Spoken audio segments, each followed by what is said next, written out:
ба Мадина Замун ва ҳамсари Муҳаммад Собири Абдуқаҳҳор узви ҳаракати оппозитсионии гурӯҳи 24 ҳатто як тасдиқномаи оддӣ аз ҷои истиқоматро масъулони ҷамоати Навдии ноҳияи Рашт надоданд. Муҳаммад Собири Абдуқаҳҳор ба Сомонаи Ахбор гуфтааст, ки дар ҷамоати деҳоти Навдӣ ба ҳамсараш фаҳмонданд, ки шавҳараш бояд фаъолиятҳои худро дар Аврупо қатъ карда ба Тоҷикистон баргардад, вагарна фарзанди онҳо ягон оянда нахоҳад дошт. طبق خبری محمد صابری عبدالقهار مقامات به زن و فرزندش چند سال است که اجازت سفر به خارج تاجیکستان نمیدهند و دو برادرش فقط برای آنکه برادری عضو گروه 24 اند تحت تعقیب قرار گرفتند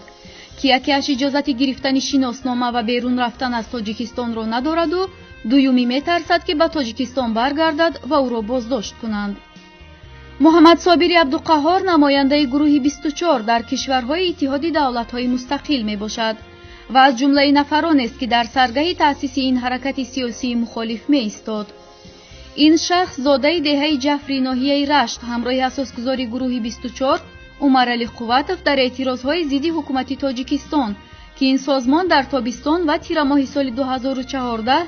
با جلب مهاجران تاجیک در شهرهای روسیه تشکیل کرد فعالانه اشتراک کرد و بعد اوج گرفتن تعقیب اعضای این سازمان از سوی مقامات تاجیکستان به اروپا پناه برد.